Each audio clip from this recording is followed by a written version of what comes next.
চলো আজকে তোমাদের সাথে শেয়ার করি আমার সেই ছোট্ট নার্সারির বান্ধবীটা 7 বছরের ম্যারেজ অ্যানিভার্সারির গল্পটা।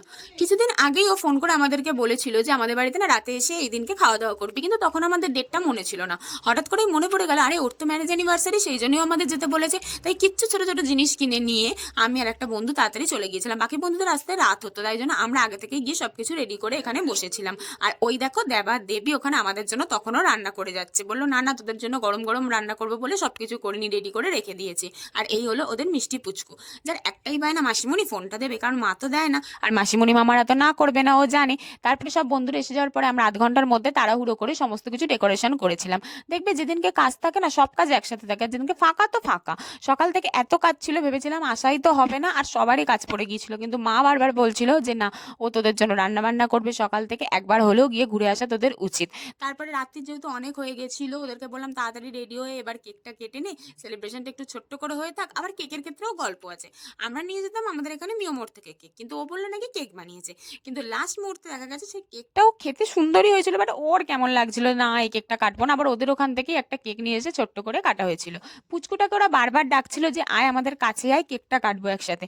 ও তো যাবে না, ভয়েতে ক্যান্ডেলটা জ্বলছে সেই জন্য যত বাড়ি ওকে ডাকলো গেল না। আমি বললাম তোরা আজকে কাট, এনজয় কর, ও আমাদের কাছে থাকুক, যখন ভয় পাচ্ছে যেতে চাইছে না ওকে জোর করার দরকার নেই, আজকে তোদের দিন, তোরা মজা কর। তারপরে জোরজবস্তি সোমা কোলে বসিয়ে দিল যখন গেল।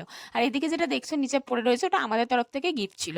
আমাদের বন্ধুত্বটা এমনই, যেহেতু ছোট থেকে সবাই একসাথে বড় হয়েছে, তাই জন্য কারোর বাড়িতে কারোর খেতে যাওয়া থাকলে মনে হয় না নেমন্তন্ন গিফট নিয়ে যেতে হবে। কারণ সম্পর্কগুলো এরকম ভাবেই, একসাথে যেহেতু বড় হয়েছে না, সম্পর্কগুলোতে কোনো আলাদা কিছু মনে হয় না, মনে হয় সব তো নিজেদের। তাই কিন্তু এখন যেহেতু বান্ধবীর বর হয়েছে, বন্ধুদের গার্লফ্রেন্ড হয়েছে, তাই জন্য এত রিচুয়াল মেনটেন হয়। তো সোমাও বললো না গিফট ছাড়া যাবো না, জেদ নিয়ে বসেছিল। সেই কারণেও আরো ওদের আসতে লেট হয়েছে, ইনস্ট্যান্টে গিফটটা বানিয়ে নিয়ে এসেছে। এবার পুচকুটা ভেবেছে কি যে এটা হয়তো ওর পড়ার টেবিল, কিন্তু এটা আসলে পড়ার টেবিল ছিল না। ওদের তিনজনেরই একটা সুন্দর ফটো দিয়ে ফ্রেম বানানো হয়েছিল, যেটা ওদের বাড়িতে ছিল না। আর এটাও একদিন গল্প করতে করতে বলে ফেলেছিল সোমাকে।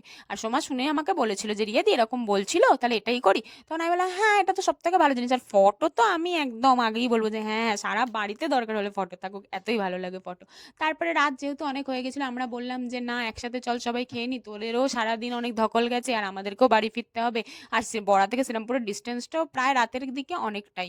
এখানে বেরিয়ে পড়েছিলাম খাওয়া দাওয়া করে আমরা বাড়ি আসবো বলে, আর রাস্তা ছিল পুরো ফাঁকা। দারুণ লাগছিল গাড়ি চালাতে। এমনি আমি গাড়িতে বসতে ভালোবাসি, গাড়ি চালাতে ভালোবাসি না, গাড়িটাই কিনেছি কিন্তু চালাতে আমার ভালো লাগে না। কেউ আমায় চাপিয়ে চাপিয়ে নিয়ে যাবে আমার খুব ভালো লাগে। পুরো রাস্তাটা এনজয় করতে করতে আসছিলাম, রাত অনেক হয়ে গেছিল। চলো টাটা, দেখা হচ্ছে নেক্সট ভিডিওতে, বাই।